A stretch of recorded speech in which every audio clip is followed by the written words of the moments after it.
One evening, Percy was bringing stone trucks from the harbour.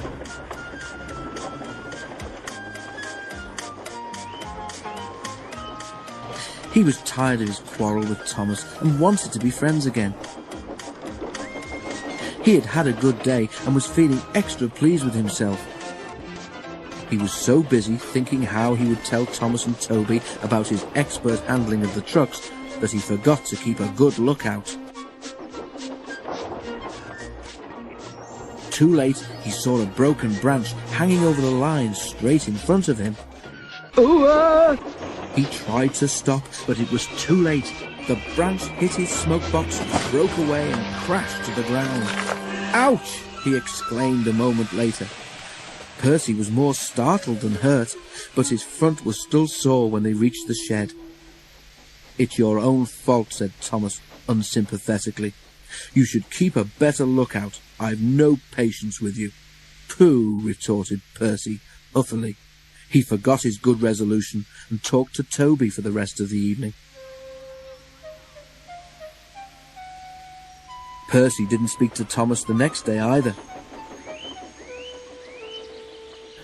"I say, Toby," he said in the shed that evening, "what's a drip, do you know?" Toby pondered. "It's when rain comes through a hole in your cab and fireman hasn't got time to mend it," he decided at last. "That's silly," objected Percy. "I heard a boy on the platform call his friend one this afternoon. I'm sure he couldn't have come through a hole in my cab," he added earnestly. Thomas was tired of being ignored. "That's different," he interrupted loftily. "The boy just thought his friend was being a coward, or silly, or a spoil-sport." Percy thought about this. "So if," he suggested reflectively, "if you stopped me from doing something nice, would you be a drip, Thomas?" "You're the drip," answered Thomas crossly. "Now go to sleep like a sensible engine and stop talking nonsense." Percy was offended. Instead of going to sleep, he became even more determined to pay Thomas out. Next day, when Thomas set out along the valley, he was trying to make up for lost time.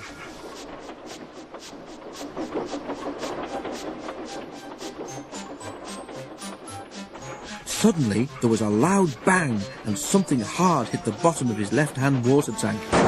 "Ouch!" exclaimed Thomas, and stopped. As he did so, he felt water splashing cold against his wheels. "One of your side rods has broken," said his driver. "It's swung up and punctured your tank. We'll have to get help." Percy was shunting. The station master came up. "Leave those trucks, please, Percy," he said. "Thomas has got a hole in his water tank. There's water dripping everywhere, and he can't get home on his own." Percy was still cross with Thomas. "I won't go," he said. "Thomas called me a drip. Let him jolly well stay there and drip himself." "But what about Annie and Clarabelle and the passengers?" reminded Percy's driver. "Do they deserve to stay out all night too?" Percy was sorry at once. "I forgot them," he said. "We must rescue them in case they turn into drips too." He hurried away. He found Thomas near the river. Everyone was glad to see him, and the passengers thanked him for coming. "I'm sorry I was rude," said Thomas as Percy helped him back to the shed. "That tank of mine turned me into a bigger drip than we expected, didn't it? Can we be friends again, please?" Percy was delighted to agree.